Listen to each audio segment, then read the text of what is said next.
Welcome back to Sunrise Daily, coming to you live from our Abuja studio. Standing by with me are two gentlemen, Mr. Kola Ologbondiyan, who is the National Publicity Secretary of the Opposition People's Democratic Party, and Mr. Ismail Ahmed, who is a member of the APC's Board of Trustees. Now, Mr. Ahmed, you wanted to respond to Mr. Ologbondiyan's comments. Please go ahead. You know, I'm very glad that you mentioned 2014 saga, where, you know, the National Assembly was shut down by the police on the orders of the president. And he basically did not deny that. He basically admitted that they have learned from that their lessons, and that's why they are raising the red flags. You know, I know how much PDP always wants to malign this president and make him look, you know, as if he's tyrannical, he's dictatorial. But, you know, simply that's not the case. I think Nigerians know the president for what he is and for who he is. There is no way this president, no way, and I have known him and I've been with him for the last 10, 11 years, that he would be involved in any issue that is illegal or unconstitutional. There is no way. You might choose to believe that as Publicity Secretary of PDP or as a member of PDP, you might choose not to believe that.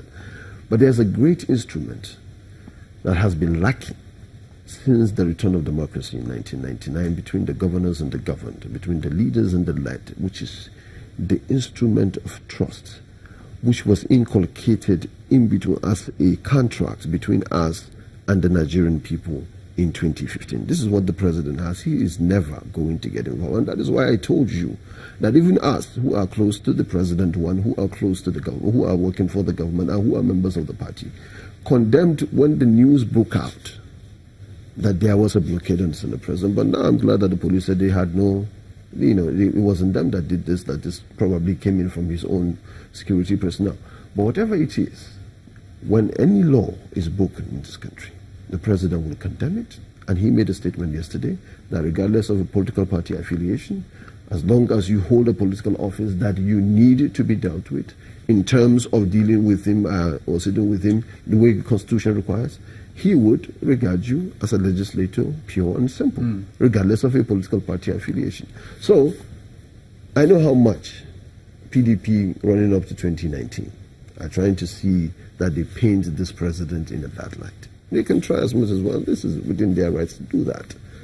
But it's not going to happen. Nigerians are simply not going to buy it. Mr. Ahmed, you know, aside from the sheer politics of some of these issues, I want to ask you about one of the concerns that people have had. Even if one is to take for granted what you've said this morning, which is essentially that the president will never condone illegality or never direct illegality or anything like that. Even if people accepted that, and it's an if, because people don't have too much trust in this country generally in administrators. But if that is the case, there are concerns about this general notion of aloofness. That even if you don't direct something, that doesn't mean that it's not happening. That even if you don't direct something, it doesn't mean that you're not looking the other way when officials of government are doing the wrong things. You know, how do you respond to that notion in view of even your national chairman's most recent comment that if the president condones you know, disrespect to his office, for example, that I will not? There seems to be an understanding that this is a major issue, even within your party. How do you respond to that concern? Well, I'll tell you this for a fact. I don't think the president would have to be commenting when there is an allegation of police going to block or EFCC sending a letter to the Deputy Senate President's house inviting him. I don't think the president have to respond to that. I think it's the police's responsibility to either deny or confirm that fact, which I think they have today in your session. That's not what the president do. The president is not supposed to be the spokesperson of the police force, for example. If you did something and it's clearly not, the police should come out and speak, whether confirm it or deny it, and the police have denied it. Now it is up to you and so many other, especially the journalists, to find out whether this blockade came from the police force or, you know, it's what they allege that, of course, it was just an imitation. Let me just clarify. But let me tell you okay, this. Go ahead. Let me tell you this. Okay. I don't think the president, like I said, the president does not condone illegality. And I don't think he condones disrespect to his office. I'm not going to here suggest or second suggest what the national chairman meant by that. You know, I think that was in his dealings with other, with some of the ministers who he believed did not, you know, inaugurate the boards under their ministries, which he said the same green pen that gave them ministerial positions gave those board members board membership, and they should inaugurate them. I think that's a completely different kettle of fish. And I think it was just an hyperbole. He was just trying to give an example. But I don't think any one of us is worried that the president allows or condones disrespect to his office, or that disrespect or aloofness, or this aloofness metastasizes into the way government works. I don't think we're worried about that. Let's take this opportunity now to get into the raw politics of what has now happened in the National Assembly. Let's look at the numbers. Right in previous weeks, we had heard that the PDP had essentially securely co-opted 30 APC senators. That was the number we were hearing then, and about 80 House of Representatives. We know following yesterday, we're looking at about 15 senators, in fact, and about 37 members of the House of Representatives that have now defected to both PDP and a smaller number to the ADC. In view of that, do you believe that what happened yesterday was in some ways a bit of a letdown in terms of your general expectation that your party, the opposition People's Democratic Party, would take over both chambers of the National Assembly? Well, thank you, Ajuri. I will answer that question. But before I do that, let me quickly respond to an allegation made by Ismail that PDP is painting the Mr. President in a picture of a tyrant. Please go ahead. It is not the PDP that is doing that.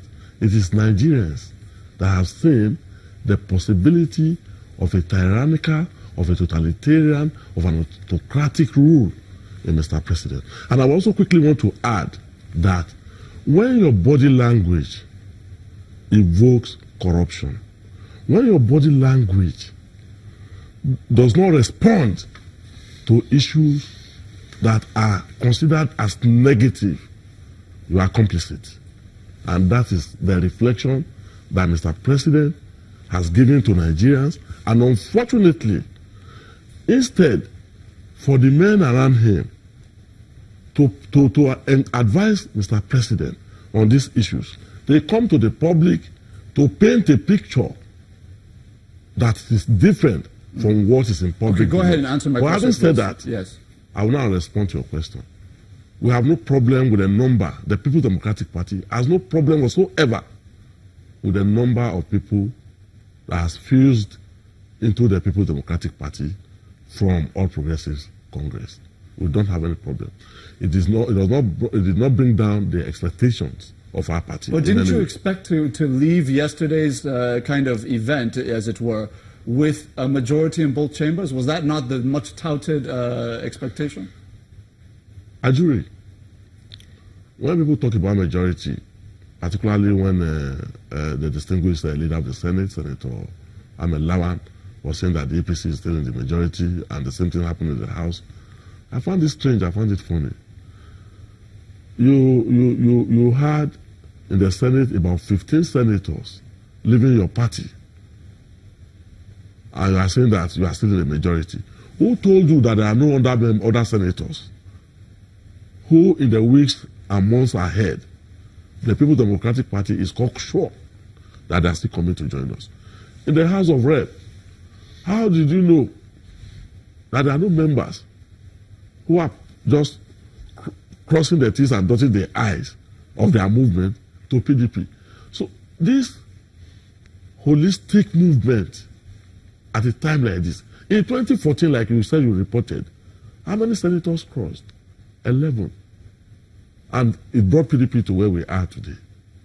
How many members crossed? In all, 37. And the People's Democratic Party is where we are today.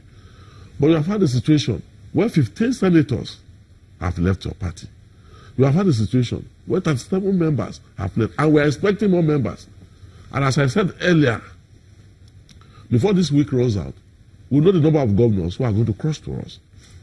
These are a true reflection. This is exactly what I want to dig into very critically now. When you look at the numbers, okay, when you look at the breakdown, you see, okay, of course, Kwara with the Senate president clearly having now gone. I believe he even said so, even though he didn't feel comfortable putting his own letter forward yesterday. He did allude to the fact that he's essentially gone. You have his two co-senators from his state, of course, which he controls, yes, leaving with his governor and, of course, his House of Reps going. You have in Oyo State Senator Mansurat. You have Senator Kwankwaso from Kano. You have, I mean, there are a number of them. But essentially, what it clearly comes down to is when the governors that you're expecting have brought with them at least one senator. Governor Tambuwal of Sokoto is expected to defect. One of the senators loyal to him, two are loyal to Senator Wamako. Senator Wamako himself, of course, and then there's another senator. But Senator Dan Baba, who defected, is loyal to Tambuwal. If they go with the governors, how many would you say will follow if you don't have the kind of governors that we saw move across in 2014? That's the big issue now. There's no issue. I can confidently tell you that in the People's Democratic Party, that the defections that are currently happening and the one that will come after now will truly showcase the factional national chairman of the APC, Mr. Adams Oshiomhole, as an undertaker who has come to witness the end of APC. I have said that here before, and I'm repeating it to you today. In the House of Rep, we have a number of people that are still going to turn over. In the Senate, we have a number of senators that are still going to turn over. This week, before this week ends, the governors will begin to come. It's a season of harvest in the People's Democratic Party. And we are happy because having reformed, having repositioned, having rebranded, having learned from the mistakes of the past, the People's Democratic Party in Nigeria today has become the People's Party and a party of choice. Okay.